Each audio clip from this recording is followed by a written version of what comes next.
سلام دوستان، وقتتون بخیر. بنده هومن گنجوری هستم، لیسانس حسابداری. خب از کودکی من علاقه خاصی به بورس داشتم. حقیقتشو بخوایم از کودکی علاقه خاصی من به بورس داشتم. علاقه من بودم، دوست داشتم بورس رو یاد بگیرم. بعد از داستان بورس داستان فارکس پیش اومد، ارزهای دیجیتال پیش اومد. من خیلی علاقه من به اینا بودم و کم کم وارد بازارش شدم، کم کم یادش گرفتم، ضرر کردیم کلی توش. بعد فهمیدیم باید چجوری کار کنیم. میخوام این اطلاعات رو خدمت شما بدم. این دوره اقتصاده. من میخواستم که دوره آموزش بورس رو که پیش نیازش این اقتصاد هست که الان داریم راجبش صحبت میکنیم، به بچه هایی که دوره بورس رو میخرن این دوره رو فقط به اون بچه هایی که ثبت نام کردن بدم. بعد با دوستان که صحبت کردیم خیلی ها میگفتن ما پول نداریم بگیریم. من گفتم من که هدفم اینه که اطلاعات مردم بالا بره. متاسفانه اطلاعات عموم مردم راجع به اقتصاد زیاد بالا نیست، که اگه بالا بود که اینقدر اختلاف طبقاتی پیش نمی اومد.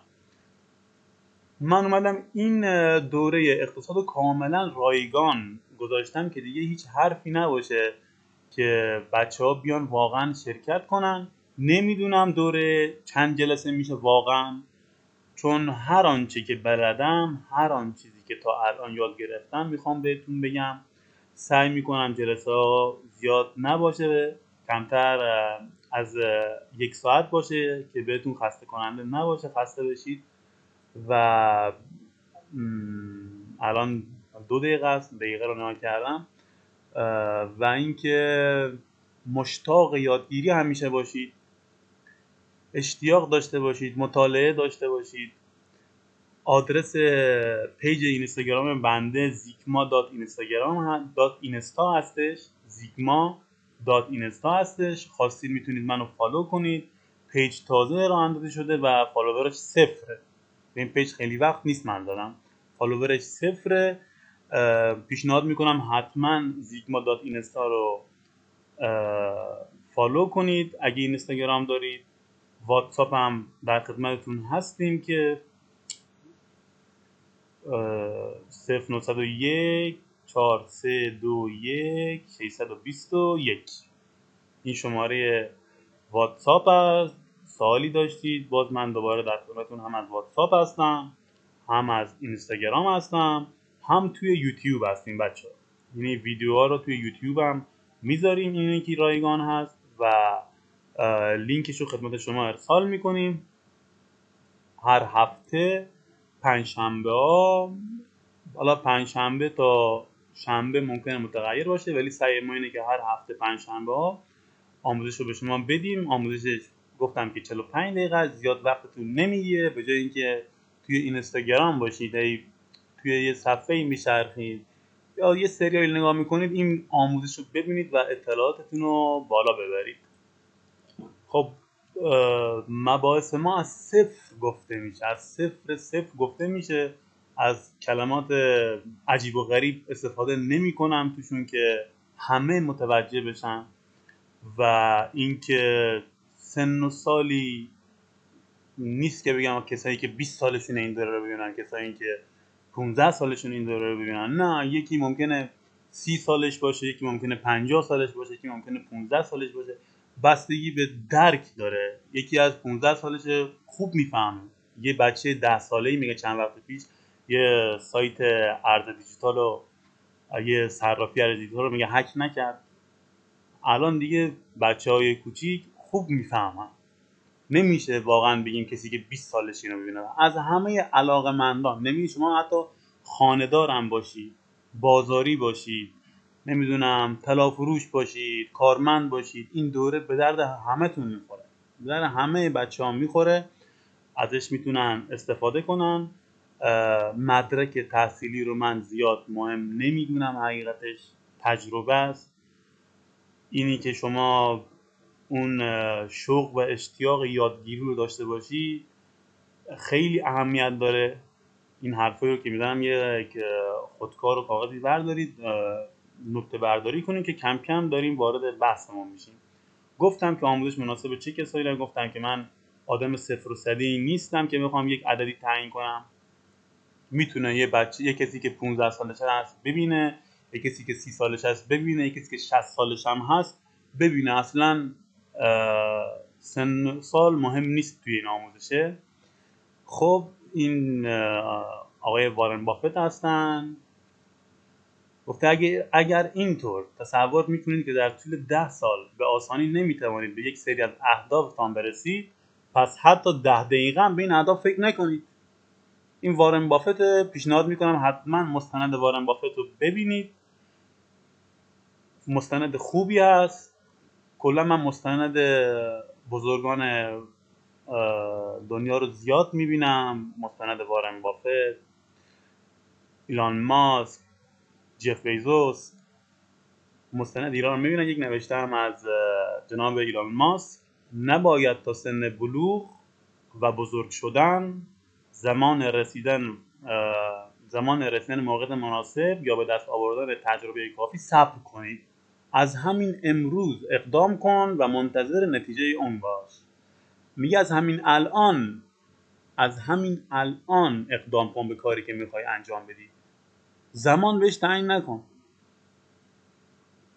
فوقش اینه که شما ضرر میکنید، ولی 10 سال دیگه بهش برنامه ریزی نکردی که اون هدف انجام بدی. الان توی همین الان انجام دادی، یه ضرری کردی، سال بعد دیگه میفهمید چیکار کنید. یعنی من خودم اگه زودتر وارد این بازار بودم، سن و سالم کمتر بود، قطعا تجربه بیشتری داشتم، میفهمیدم باید چیکار کنم دیگه. میفهمیدم که اشکالات کار کجا هست و باید چجوری برطرفش کنم. این خیلی کمک میکنه. خب بچه، تورم، میخوایم راجع به تورم صحبت کنیم. تورم چیه اصلا؟ گفتم که میخوام خیلی آسون صحبت کنم که شاید خیلی عموما میدونن تورم چیه. خب خیلی آسون صحبت کنم، در صورتی هم که چیزایی هم که دارم توضیح میدم کاربردی میبینم، یعنی باید گفته بشه، چون سطح‌های شما رو من نمیدونم. من دارم طوری توضیح میدم که اونی هم که صفر هست بفهمه. تورم بالا رفتنه. تورم بالا رفتن سطح عمومی قیمت هاست. تعریف تورم اینه. یعنی همه چیز، کالاها گرون بشه. همه کالاها، یعنی نه یک کالای خاصی گرون بشه، همه کالا گرون بشه بهش میگن تورم. نه مقطعی یک چیزی گرون بشه حالا به دلیلی که توی بازار نیست اون گرون بشه، اون داستانش چیز دیگه است. اون توی ما تورم میدونیم که تورم نقطه به نقطه داریم. این تورمی که داریم صحبتش میکنیم تورم سالیانه است. تورم ماهانه داریم، تورم سالانه داریم، تورم نقطه به نقطه داریم که تورم سالانه از اول سال، این از فروردین تا 29 اسفند حساب میشه و میانگین میگیرن، اعلام میکنن، مثلا میگن 40% تورمه. و نقطه به نقطه مثلا الان برج چندیم؟ برج 4یم. خب با سال قبل تورم نقطه به نقطه سال قبلش مقایسه میشه. این 12 ماه الان برج 4 هستیم. برج 4 12 سال قبل حساب میشه. ببخشید برج 4 سال قبل مثلا یه میوهی بوده 5 تومن توی برج 4. برج 4 سال بعدش همون میوه شده کیلویی 20,000 تومن. تورم نقطه به نقطه میاد میانگین اینا رو میگیره. پرتقال، موز این بوده، سبد خانوار رو میاد حساب میکنه، مسکن رو حساب میکنه، میگه این بوده، میانگینش رو میگیره و یه عددی رو میگه. حالا اینا رو هم اعلام میشه، تو اینترنت سرچ کنید بالا میاد تورم نقطه به نقطه. تورم ماهانه هم که از اسمش معلومه، تورم یک ماه نسبت به ماه سال قبل. امیدوارم متوجه شده باشید. تورم 1 ماه نسبت به ماه سال قبل، نه 12 ماه. توی نقطه به نقطه گفتیم 12 ماه.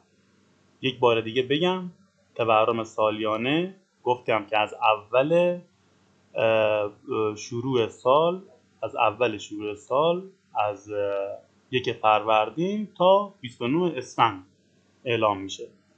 تورم نقطه به نقطه بازم 12 ماه هست، ولی از اول سال نیست.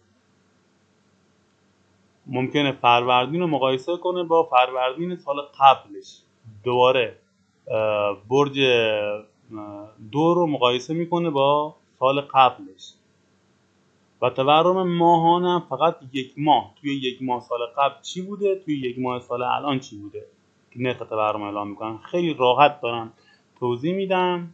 بریم سراغ هزینه فرصت. ببینید خیلی ساده بگم، هزینه فرصت این در زمان کم ما میتونیم سود کنیم. به همین سادگی در زمان کم ما بتونیم سود به دست بیاریم و ریسک هم خیلی مهمه توی هزینه فرصت. ریسک خیلی مهمه. وارد بازاری باید بشین که ریسک کمتری داره و نقد شوندگی بازار بیشتره. اینا خیلی مهمه، تاثیر داره. پولتون رو زیاد میکنه. شما هرچی گردش پولتون بیشتر باشه، هی توی این بازار و اون بازار فعالیت کنید، پول زیادی به دست میارید. اینجور فعالیت کنید. بعضیا یه ملکی رو میخرن، میذارن 10 سال دیگه، میذارن 20 سال دیگه میفروشن. خب شما 20 سال دیگه دارید میفروشید اون ملکی رو اومدید بفروشید دیگه، اون ملکی قیمتش همینه. شما سودی نکردید. ولی اگه از هزینه فرصت استفاده کنید، بلد باشید بچرخونید، که من بهتون آموزش میدم که چطور پولتون رو بچرخونید توی بازارهای مختلف. این خیلی کمکتون میکنه. ما یه فرمولی داریم که این فرمول رو کامل خدمتتون جلوتر توضیح میدم. MV، M یعنی پول، V گردشمونه. شما M مثلا 1 میلیون داشته باشین، ضرب در 1 کنید میشه 1 میلیون. حالا اگه گردش پولتون 5 باشه، 1 ضرب در 5 میشه 5 میلیون. هرچی گردش پولتون بیشتر باشه بهتره و باعث میشه که شما سود بیشتری کنید. حالا این بازار ضرر هم داره، فکر نکنید همش سود میکنید، ممکنه ضرر هم کنید. هر کسی به اندازه اون پولی که داره ضرر میکنه. الان این ایلان ماسک و اینا میگه چقدر ضرر کردن، همشون توی ضرر رفتن. وارن بافت میگه توی ضرر نرفت.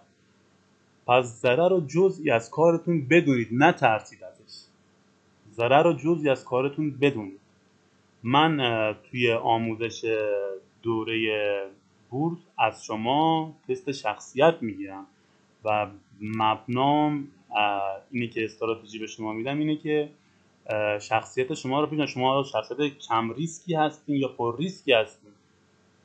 بعضیا یه پولی میذارن، من یادمه دیگه سال 98 99 خیلیا رفتن سکه تو 16 تومن خریدن. من بهتون خیلی راحت توی 5 دقیقه یاد میدم که چه اشتباه بزرگی کردن توی دوره بورس، که چه اشتباه بزرگی کردن توی اون قیمت خریدن.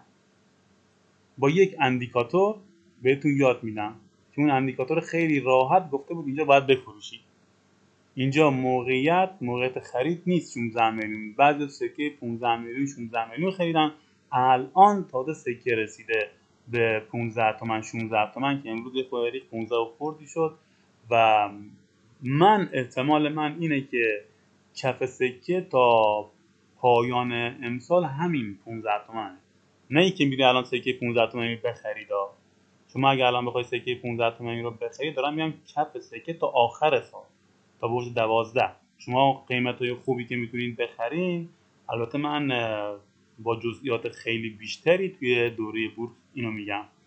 شما باید کمتر از 15 تومن 15 و 500 تومن بخرید. باید 13 تومن مثلا بخرید، باید 13 و 500 بخرید که بتونید نوسانتون رو بگیرید. 15 تومن بخرید، خب باید پولتون بمونه.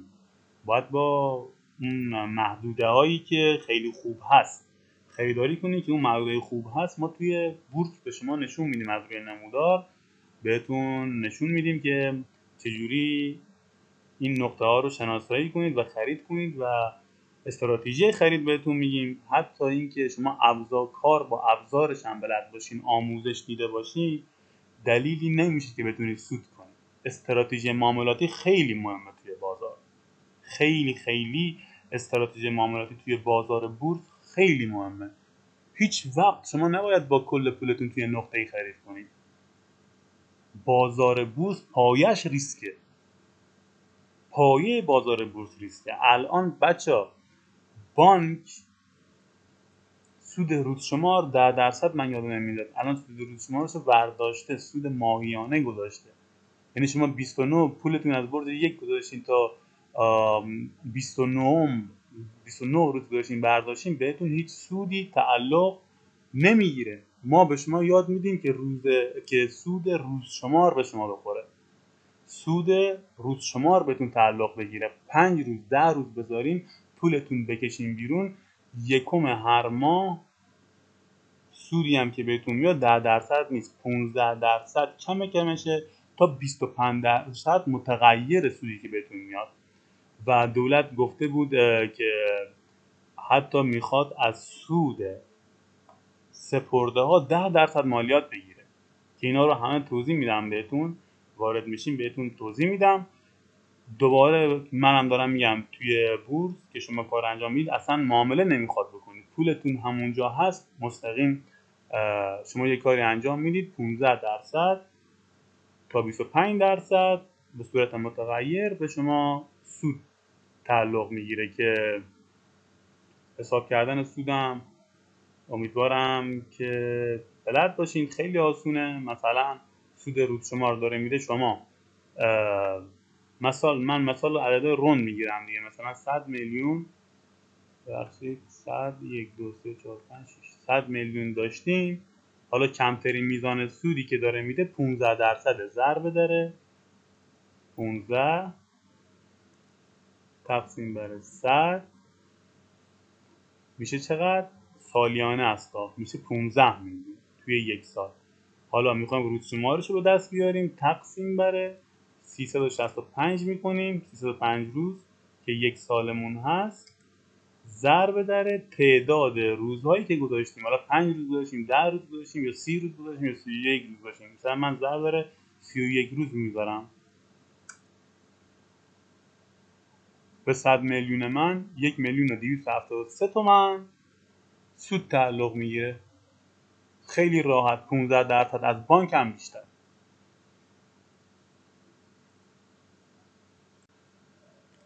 خب بچه بریم نرخ بهره واقعی رو توضیح بدیم.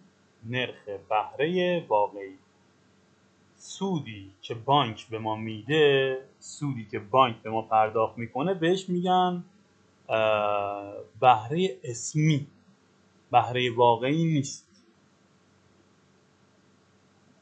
شما فکر کن 100 میلیون پول دارین توی بانک گذاشتین، اصلا توی بانک نذاشتین، 100 میلیون پول دارین دستتونه، 100 میلیون پول دارین دستتونه، ما 40% تورم سالیانه داریم. از 100 میلیون شما آخر سال 40% کم شده، یعنی ارزش دیگه 40 میلیون ارزش کم شده، ارزش پول شما 60 میلیون شده دیگه، 100 میلیون دیگه نیست.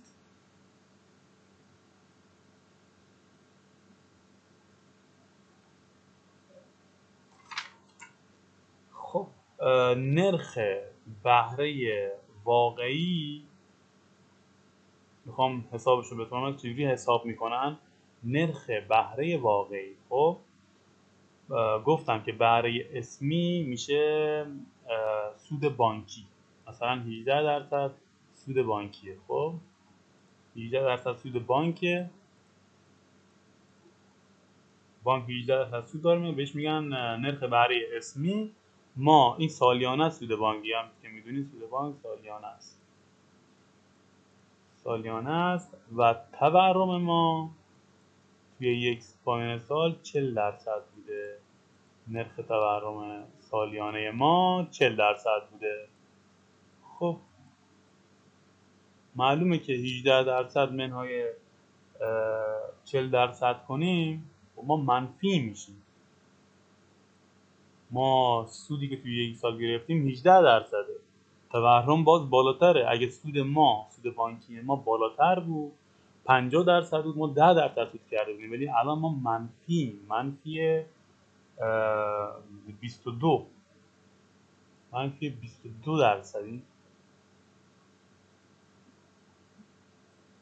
خیلی ساده منفی 22%. یعنی شما 100 میلیونتون رو منهای 22% باید بکنید.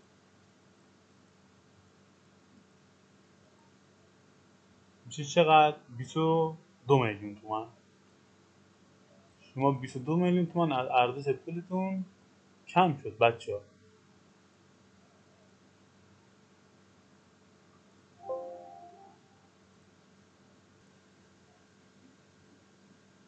خب بچه ها نرخ سود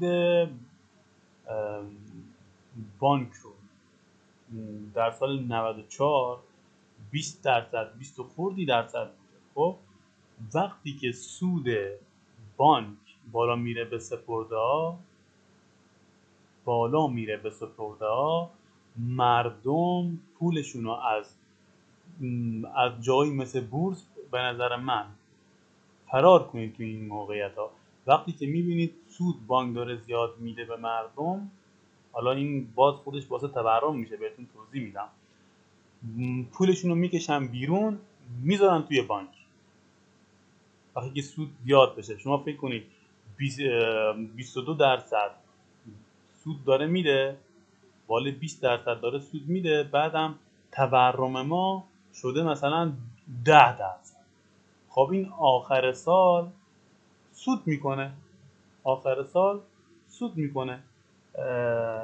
اون نرخ بهره واقعیش مثبت میشه دیگه، منفی نمیشه. اونا توی بازارهای دیگه، یعنی شما سکه رفته بودید خریده بودید، سکه میریخت، سکه قیمتش همینجور پایین میاد. به خاطر همینه که میگم سود بانکی هر موقعی که بالا رفت مردم پولشون رو توی بانک میذارن و هر موقع سود بانکی پایین اومد، مثل الان 10% دارن میدن، 10% سود دارن میدن و شما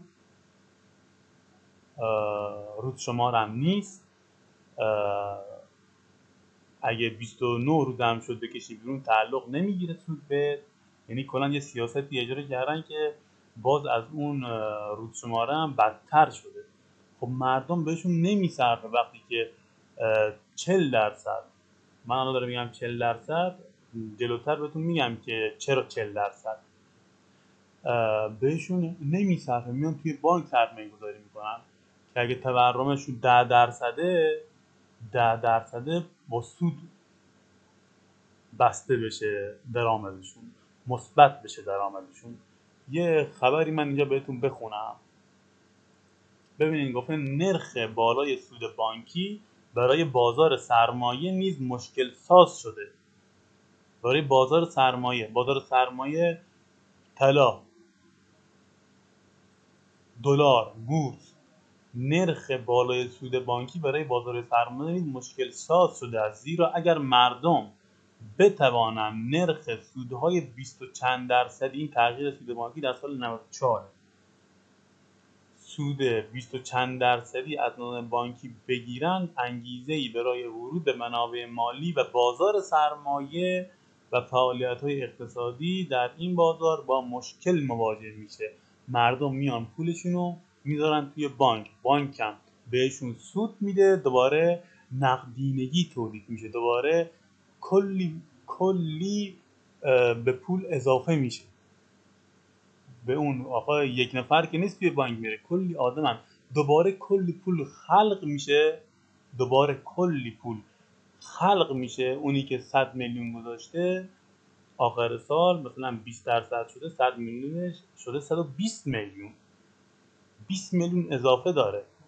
این اتفاق به کل مردم میافته. اینا دیگه پول اضافه دارن، باز اینا طی یک مقطعی پولشون رو دوباره میکشن بیرون، میرن دوباره وارد بازار میشن، میرن دوباره خلق نقدینگی صورت وقتی میگیره، دوباره خودش باعث تورم میشه. میرن توی بازارهای دیگه، میرن زمین میخرن، میرن طلا میخرن، میرن سکه میخرن، میرن ارز میخرن، باز دوباره خود این کار باعث تورم میشه. اینی که میگن تورم ما به آمریکا وصله و اینا، اصلا اینا برای من توجیه پذیر نیست. حقیقتش ما مشکلی که داریم، مشکل اساسی ما بانک مشکل اساسی ما، یعنی خود بانک باعث تورم داره میشه. خود بانک با کارهایی که انجام میده و سیاست‌های مالی که داره باعث تورم میشه. در هر صورت بیاره پایین مردم، نرخ بهره اسمیشو بیاره پایین، مردم میکشن بالا، پولشون رو بیرون میارن، میرن توی بازارهای سرمایه فعالیت میکنن. وقتی سود کمی بده، وقتی سود زیادی بده، دوباره برمیگردونن به بانک، از اون طرف دوباره به پولشون سود میخوره، کلی سود به پولشون تعلق گرفته و دوباره همون آشه و همون کاسه، دوباره پولشون رو میکشن بیرون، دوباره میرن وارد بازار سرمایه میشن و دوباره تورم ایجاد میشه. خب بچه ببینید توی بازارهای مالی به 3 نکته توجه کنید. یکیش بازدهی مورد انتظاری که بهتون گفتم، یعنی که انتخاب بهترین مورد و دریافت بیشترین سود. شما تشخیص بدین که کدوم یکی وارد هزینه فرصت بود، توضیح دادم. و یکی دیگه‌ش هم اینه که ریسکش رو ببینید که ریسکش کم باشه، با ریسک کمی وارد اون بشید، و اینکه نقدچه‌بندی بالایی داشته باشه. این باعث میشه شما گردش حسابتون زیاد بشه، توی کارهای مختلف برین و پول زیادی به دست بیارین تا اینکه توی یک بازار بمونید. توجه میکنین بچه‌ها چی میگم؟ بازدهی، ریسک و نقدچه‌بندی. بودجه بچه‌ها میدونین که دولت میخوایم کسری بودجه رو حساب کنیم. دولت یه سری درآمدا داره، یه سری هزینه‌ها داره. حالا درآمدش اگه کم باشه، هزینه‌هاش بالا باشه، با کسری بودجه مواجه میشه. خیلی خیلی خیلی چیز آسونیه. شما فکر کنید خودتون پیش بینی کردین آقا من با این درآمدی که دارم آخر سال 100 میلیون پول دارم، میرین برنامه‌ریزی میکنید، اینقدر پول لباس میشه، اینقدر پول میوه میشه خرید من، اینقدر اجاره خونه میشه، اینقدر این میشه، اینقدر این میشه. شما مریض میشی، شما چه اتفاقی میفته؟ ماشینتون خراب میشه. یک سری اتفاقاتی میفته که شما باید هزینه بیشتری کنید نسبت به درآمدی دارید. اینو دارم در مقابل با اون تحریمه میگم، این خرابی‌ها رو اینا رو دارم مثال میزنم با اون تحریم‌های که حالا دولت ترامپ مثلا روی ایران اعمال کرد که نفت میفروختن، پول نفت رو به کشورها میگفت حق ندارین پول نفت ایران رو بدید، پولشون بلوکه میشد. خب بچه فکر کنید دولت 100 میلیون درآمد داشته، خب هزینه‌هاش هم شده 100 میلیون، این سر به سر شده. یه وقتی از 100 میلیون درآمد داشته ولی هزینه‌هاش دیگه 150 میلیون شده، 50 میلیون کسری بودجه داره. دولت وقتی که کسری بودجه داره میاد چیکار میکنه بچه‌ها؟ شروع میکنه به چاپ پول. البته توی ایران اینجوره، کشورهای دیگه هم تورم دارن ولی بانک هاشون مستقلن. این دولت یه دستوری بده اونا مستقلن، صلاح ندونن اون کارو انجام نمیدن. میگن شما کسری بودجت رو باید از یک جای درستی انجام بدی که باعث تورم 40% 50% نشه. ولی توی کشور خودمون اینجوری نیست. دولت به بانک مرکزی بگه، بانک مرکزی انجام میده. دولت وظیفشه که لایحه بودجه هر سال مجلس بده و بعد از اینکه مجلس تصویب کنه اون تبدیل به قانون بودجه میشه بچه. اون تبدیل به قانون بودجه میشه. مثلا من یادمه که دولت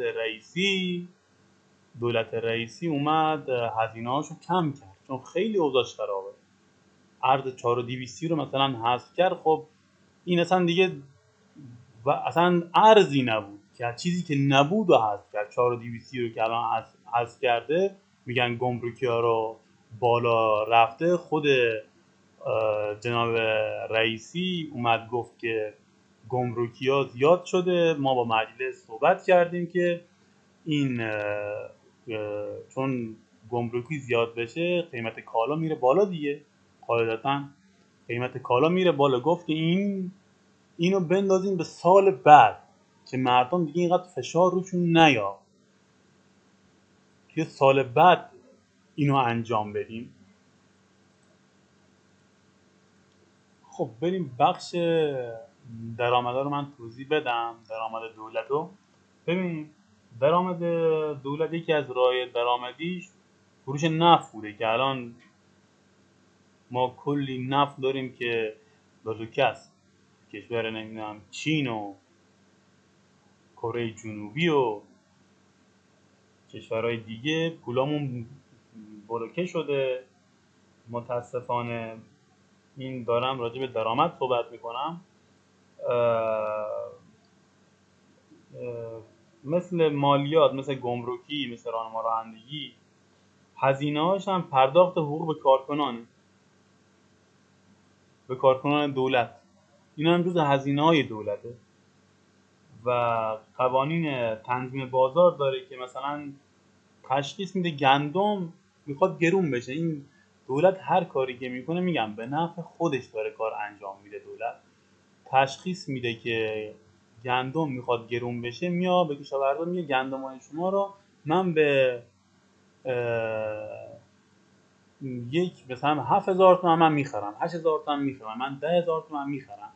شما با خیال راحت گندماتون رو بکارید. و اینا این کار رو میکنه دولت که در آینده هزینه کمتری رو پرداخت کنه. دولت. بعدش هم سیاست‌های حمایتی دولته. اینا همشون جزء هزینه‌های دولته ها. پرداخت حقوق کارکنان، قوانین تنظیم بازار و سیاست‌های حمایتی که الان میخوام بگم، مثل هزینه آموزش پرورش. دولت میاد چیکار میکنه؟ میاد مدرسه میزنه، شما رو اون جوری که خودش میخواد تربیت میکنه که شما بعداً یک قاتل زنجیره‌ای نشید که بهش کلی هزینه زا بشه، شهر رو به هم بریزید، کشور رو به هم بریزید. این هزینه رو میکنه که در آینده هزینه کمتری پرداخت کنه. مثلا همین کرونا که اومد، واکسن برای دولت هزینه زا بود دیگه. واکسن رو آورد که سلامت رو کنترل کنه. یک هزینه ای کرد که توی دراز مدت هزینه کمتری رو انجام بده. اینا همش به دولت هزینه بود. خب بریم بحث بعدیمون، دلیل افزایش دلار که من نوشتم دلارها. خیلی خوب. ببین دلیل افزایش قیمت دلار گفتیم یکیش اینه که هزینه ها بیشتر از درآمد باشه. دولت چه کار میکنه؟ گفتیم چاپ پول انجام میده. گفتم که چاپ پول هم خودش باعث تورم میشه که جلوتر کاملا بهتون مبحث رو باز میکنم که بفهمید داستان چی هستش. میخوام خدمتتون بانک رو توضیح بدم که خیلی این قسمت رو من مهم میدونم. کم کم داریم از این سادگی مباحث خارج میشیم و وارد یک خورده بحث‌های شیرین و جالب میشیم که خیلی به دردتون میخوره و اطلاعاتتون واقعا بالا میره.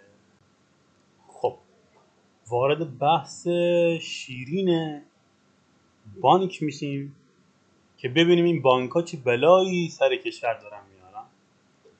خیلی ها فکر میکنن مشکل ما آمریکاه، مشکل ما تحریم های آمریکاه.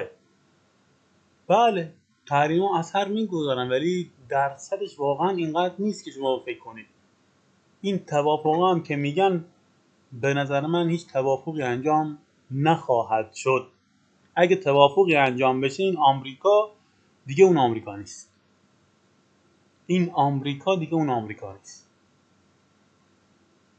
توافقی انجام نخواهد شد. من ببخشید اقتصاد رو بهتون توضیح دادم. ببینید منابع محدود هستن. گفتم که اقتصاد یک پل ارتباطیه. اقتصاد یک پل ارتباطیه بین کشورها. یک پل ارتباطی بین کشورها که نیازهای خودشونو برطرف کنن کشورها. تعریف ساده اقتصاد. حالا یک کشوری یک کشور دیگه رو تحریم میکنه. بله ایران رو تحریم کردن، توی نفت با مشکل مواجه شد، درصد نفت نتونست بفروشه. از اون طرف داری میبینید الان دیگه مالیات دارن میگیرن، نمیدونم سود بانکی روز شما رو برداشتن، به سود میگن 10% مالیات میخوره. حالا من نمیدونم حالا به سود 10% مالیات داره میخوره یا نه تصویب شده، نمیدونم هنوز داستانش چیه، ولی اخبارش اومده من شنیدم. دولت از راههای دیگه میاد کسریشو جبران میکنه، میاد هزینه هاشو پایین میاره، میاد خلق پول میکنه. بله حالا راجع به نقدینگی توضیح میدیم و اینا. بریم راجع به بانک ها صحبت کنیم. این بچه ها پوله، وی گردش پوله، وی گردش پول است دوستان، وی گردش پوله. من اینجا با یه رنگ دیگه مشخص کنم. ببینید شما فرض کنید که یک مقدار پول دارید، 1,500,000 تومان، حالا هر عددی پول دارید، میرین از یه سوپرمارکتی، میرین از هر جای یک کالایی خریداری میکنید. خب یک کالایی خریداری میکنید. کالا گفتم اینجا بچه ها وای میزان تولید کالا به پی سطح عمومی قیمت ها. یک کالایی رو میخرید، یه پولی میدید، پولگیر مغازه‌دار میاد، مغازه‌دار دوباره اون کالا رو میره میخره از به اصطلاح عمده فروش یا از شرکت. دوباره شرکت سفارش میده به کارخونه، کارخونه دوباره تولید میکنه، میزان تولید و کالا میره بالا و سطح عمومی قیمت ها افزایش پیدا نمیکنه.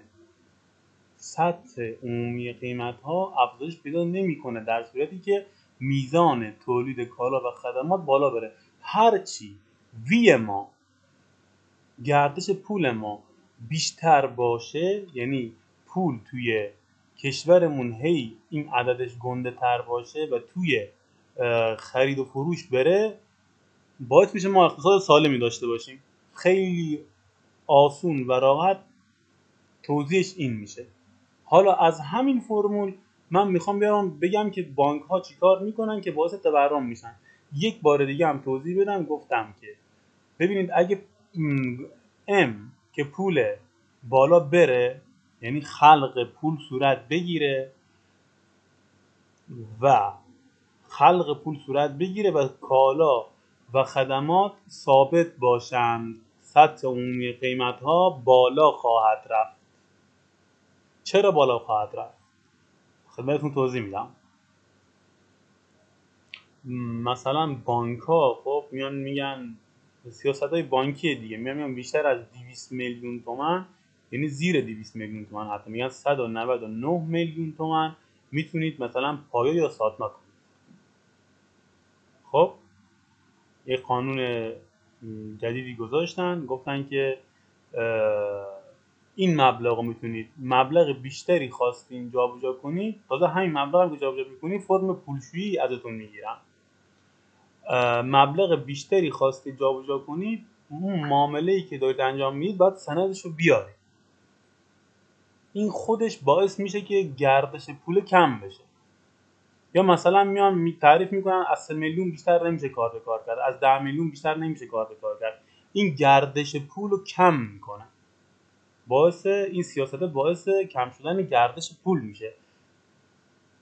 حالا من این چیز جالب به شما بگم، شما پول رو میخواین توی بورس بزنید به هیچ مدرکی نیازی نیست.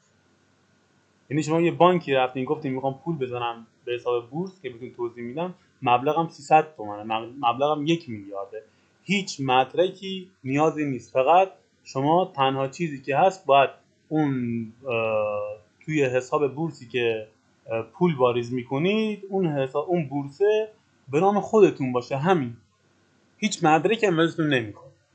گفتم که توی بورس هم میتونید از 15% تا 25% روز شمار پول بگیرید. به پولتونم 10% به سود پولتونم مالیات نمیخوره بچه‌ها. خب حالا من میخوام یک مثالی بزنم. مثال بزنم با فروش نفت. ببینید بچه‌ها، ما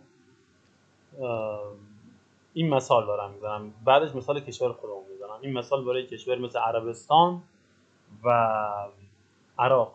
الان عراق میبینید کشور جنگ زده هستش ولی تورمی نداره. کشور جنگ زده است، تورمش پایین. ما نفتمون رو فروختیم. اگه بیایم به جای فروش نفت، این نفت در مقابل کالا بدیم، کالا بگیریم، بانک هم بیاد به میزان همون پولی که نفت بوده بیاد خلق پول کنه، بیاد پول چاپ کنه، باز هم سطح عمومی قیمت ها ثابت میمونه. ام ما بالا رفته، وای ما بالا رفته، پی ما ثابت میمونه. این فرموله. حالا کشور ما داستانش چیه؟ الان ما چین، هند، کره جنوبی، ژاپن، اینا من یادم نفتایی که بهش فروخته بودیم اجازه نمیدادن که پول به ما بدن. حالا ببینید شما نفت فروختین، هیچ پولی نگرفتین، تحریم بودین، پولتون بلوکه شده پولتون. میان چیکار میکنن؟ آقای روحانی، من یادمه همین کار رو انجام داد. نفت فروخت، پولشون ندادن، گفت میزان این نفتی که من فروختم به همین میزان دارم پول چاپ میکنم، که بعدن که پولمون آزاد شد، که خدا میدونه کی آزاد میشه، پول آزاد شد، من به میزان اون پول نفته پول چاپ کردم. یه داستان اینجوری بود.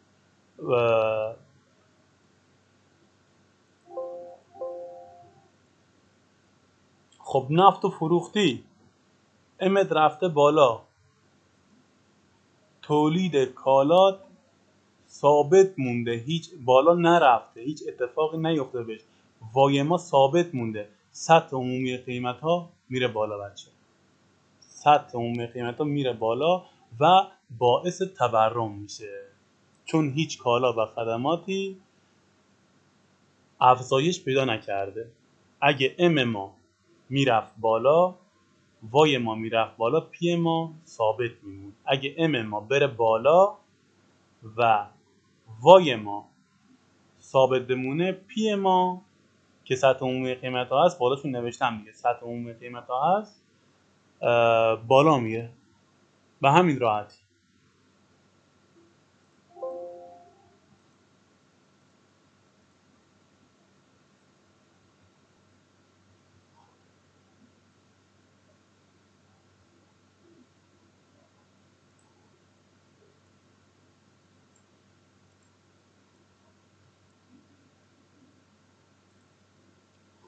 من فرمولی هم بگم که این کار بانک هاست. هر موقع ام ما رفت بالا و وای ما میزان تولید کالا و خدمات ثابت مون، ما با تورم روبرو هستیم. این هم فرمولیش بود، این هم فرمولیش. بهتون گفتم من راجع به هدفمند کردن یارانه هم یه صحبتی خدمتتون کنم. سال 89 بود، ما 44,000 تومان یارانه میگرفتیم بچه ها. سال 89 44,000 تومان یارانه میگرفتیم. دلار اون موقع چند بود؟ 1000 تومان، 1000 خوردی. یعنی ما حدوداً 41 دلار میگرفتیم، معادل 41 دلار. الان دلار چنده؟ 30 تومن، 31 تومن دلار. ما داریم چقدر میگیریم؟ 44 تومن. 1 دلار خوردی داره میگیم. 41 دلار کجا؟ 1 دلار خوردی کجا؟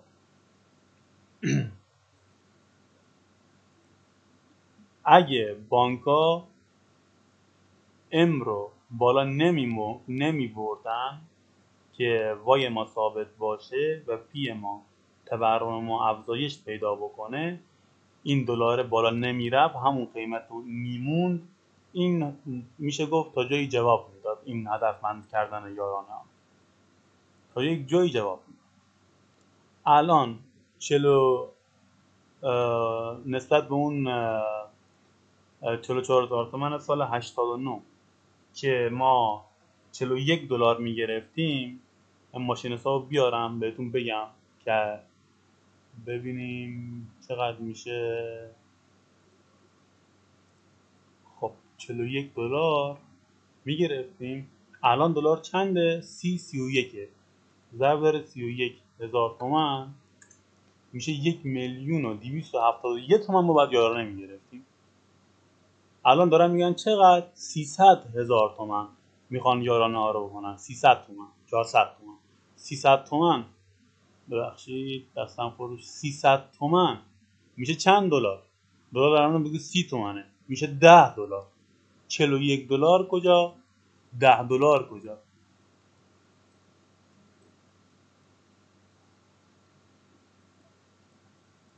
آخرین آمار حجم نقدینگی ما 5,000 میلیارد تومان پول بوده.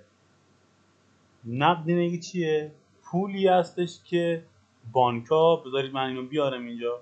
نقدینگی پول نقد، حساب‌های جاری و سپرده‌های کوتاه مدت و بلند مدتیه که مردم توی بانک میذارن، بهش میگن نقدینگی. خیلی راحت، پولی که مردم توی بانک میذارن بهش میگن نقدینگی. خب گفتم که 5,000 میلیارد تومان پول مردم نزد بانک‌های که به اینا حالا داره سود تعلق میگیره. مبلغ فکر کنید سود 15%. خب بشینید حساب کنید خودتون، 15% سود تعلق داره میگیره به 5,000 میلیارد تومان. یعنی روزانه حساب کنید، ما روزانه هر روز داره از ارزش پولمون کم میشه. روزانه داره ارزش پولمون کمتر از دیروز میشه، چون داره خلق پول صورت میگیره. مردم پولشون رو گذاشتن توی بانک، دوباره داره به پولشون سود میخوره، دوباره داره نقدینگی زیاد میشه.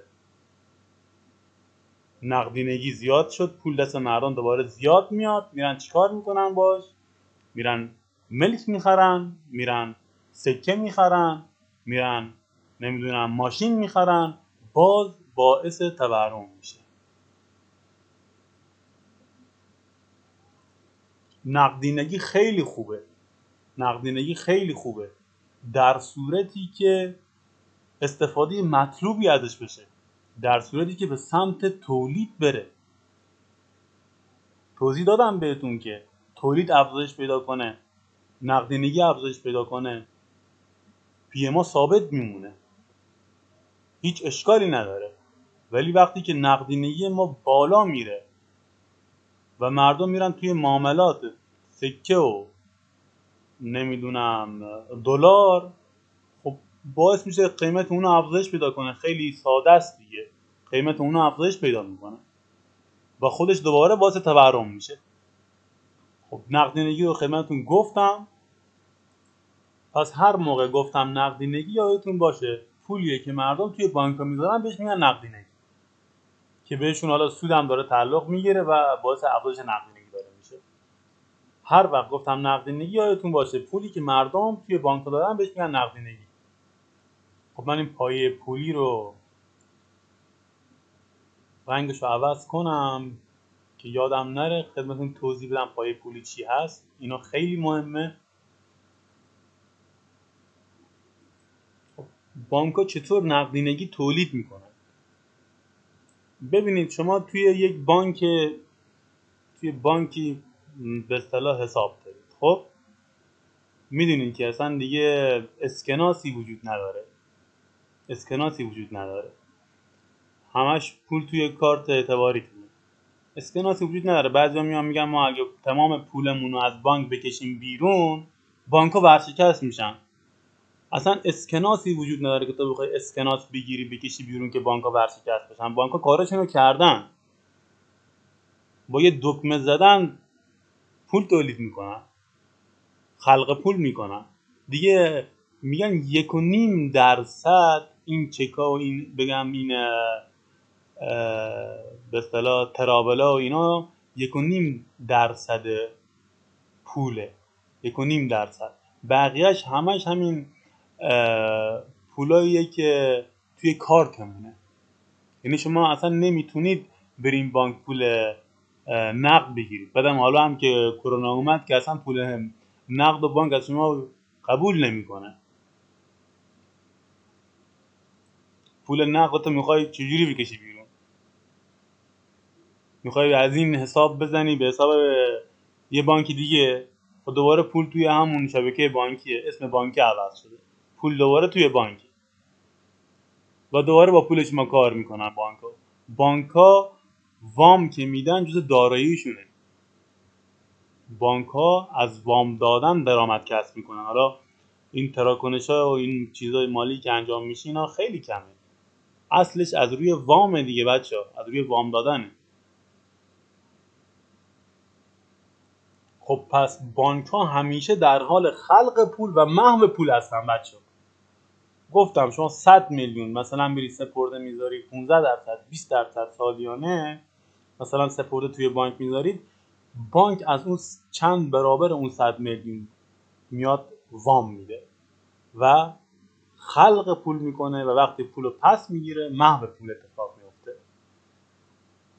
پرداخت بهره به سپرده ما گفتیم که 5000 میلیارد سپرده داریم. فکر کنید که 15% به اینا سود تعلق میگیره. ما روزانه چند هزار میلیارد خلق نقدینگی داریم. گفتم نقدینگی چیه؟ بهتون گفتم نقدینگی چیه. نقدینگی گفتم دیگه یادتون باشه. خب یه نکته مهمی که از بانک‌های خصوصی 85% از وام‌هایی که میدن 85% از وام‌هایی که میدن به 2% از مردم خواستی هستن. این 2% کیا هم؟ شرکت ها. حالا داستان که جالب میشه اینجاه، میگه ثبت شرکت کردن کاری داره. از کجا معلوم که اینه که این شرکت ها خود بانک ها نباشن؟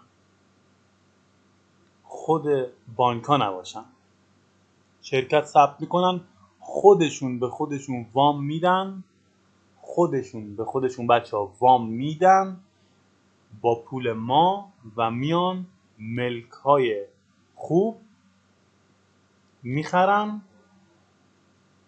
لوکس میسازن، اون منطقه رو باعث گرون شدن اون منطقه میشن، باعث به وجود آوردن تورم میشن. چطور؟ قیمت اون منطقه میره بالا، اون منطقه ملکاش قیمتش میره بالا، گرونتر میشه، اجاره خونه گرونتر میشه، خرید ملک گرونتر میشه، هزینه انبار هر انبارداری گرونتر میشه، نمیدونم مغازه گرونتر میشه، پول کرایه مغازه گرونتر میشه، هزینه انبار که گرونتر شد، چه اتفاقی میفته؟ کالاها هم گرونتر میشن. این هزینه انبار فقط به یک مغازه کوچیکی نمیگم، هزینه انبار به کارخونه هم ممکنه باشه، تولید کننده هم هست.